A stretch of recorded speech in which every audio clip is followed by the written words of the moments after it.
कामचोर पति को अपनी पत्नी का कमाई खाने का कोई हक नहीं है। ये क्या दीदी, इस उम्र में खाना बना रही हो? हाँ, घर में दिन भर बैठकर क्या करूँगी?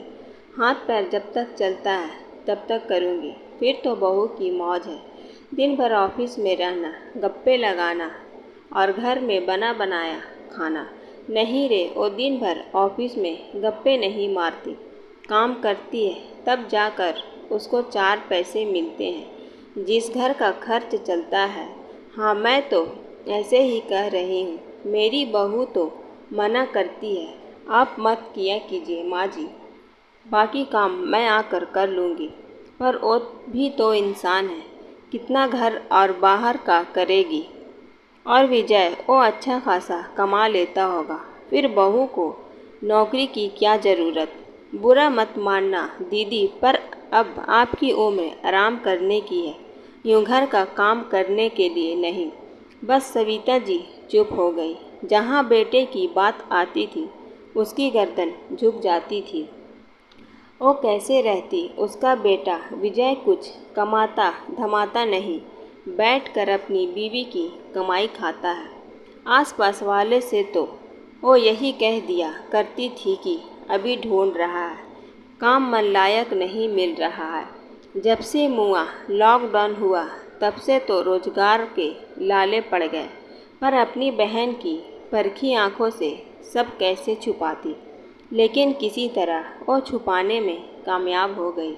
चल तू ये सब छोड़, जब तक खाना बन रहा है चाय पी लो दीदी, खाना वाना आज रहने दो, शाम को बस पकड़कर आज ही जाना है।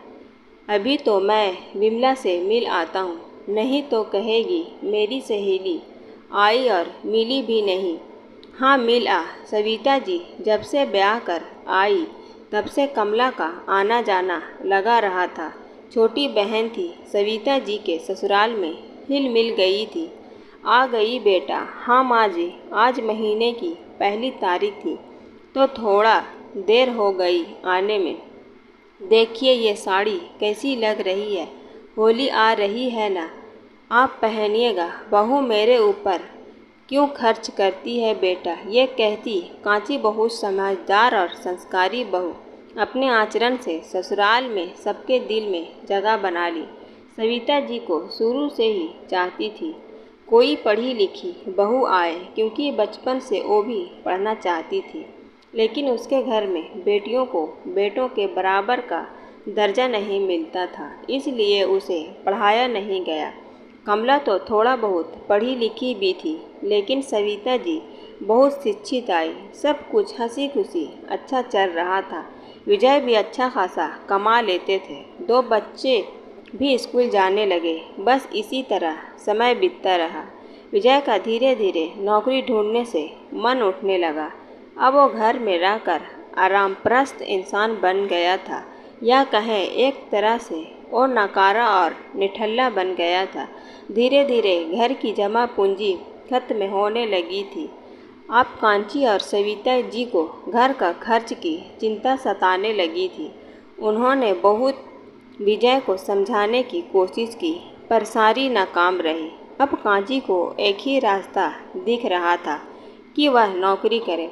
बहू, अभी मैं जिंदा हूँ, मेरे रहते घर की बहू को नौकरी करने की ज़रूरत नहीं।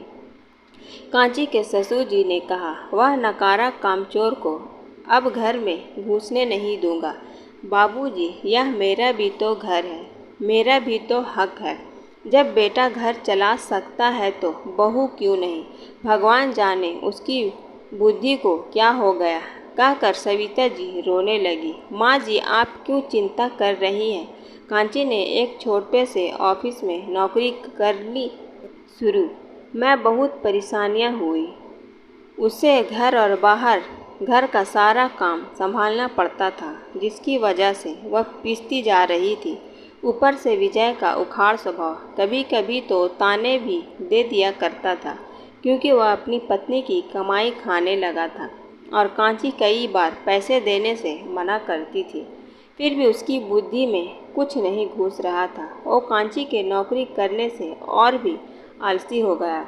कांची तड़के उठकर घर का काम और खाना बनाकर जाती थी और शाम को थकी हारी वापस आती थी। एक दिन कमला जी का अपनी पति के साथ फिर से आना हुआ। चाय नाश्ते के बाद, दीदी आप नहीं बताओगे तो क्या मैं नहीं जानूंगी? कुछ देर शांत रहने के बाद, तुम्हें कैसे पता?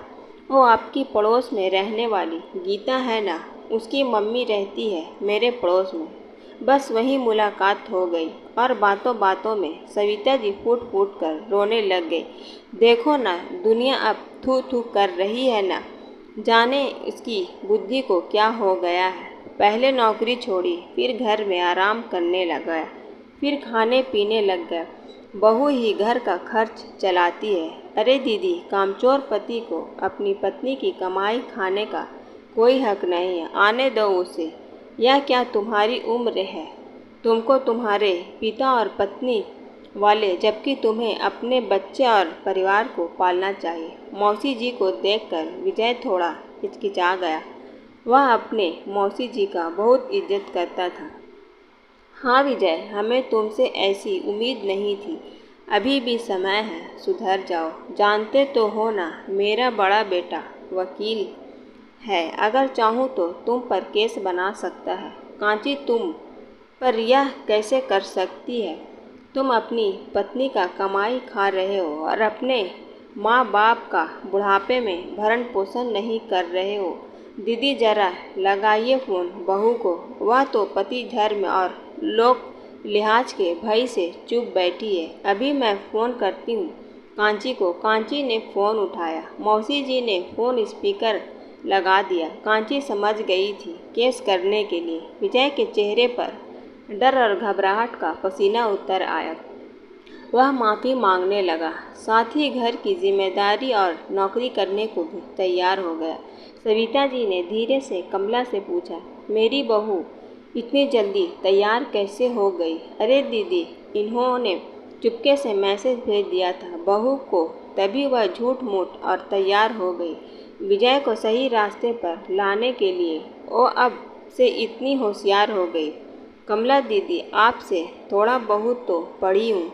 हाँ सच कहा तूने कमला, पढ़ाई लिखाई बहुत ज़रूरी है, लेकिन उससे पहले घर के संस्कार। नहीं तो पढ़ा लिखा तो विजय भी था। अब छोड़ भी दीदी, मिट्टी डालो इस बात को।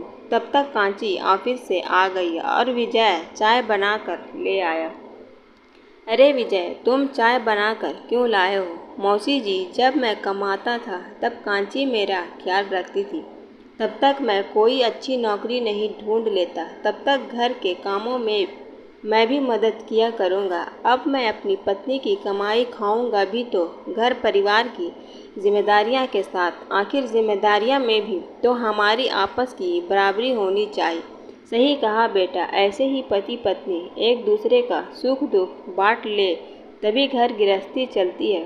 बेटा कांची, तुम थक गई होगी, ना लो चाय पियो, विजय ने कहा। कांची ने एक चाय की एक घूंट के साथ राहत की सांस में अब उसकी ज़िंदगी में फिर से बाहर आने वाली थी।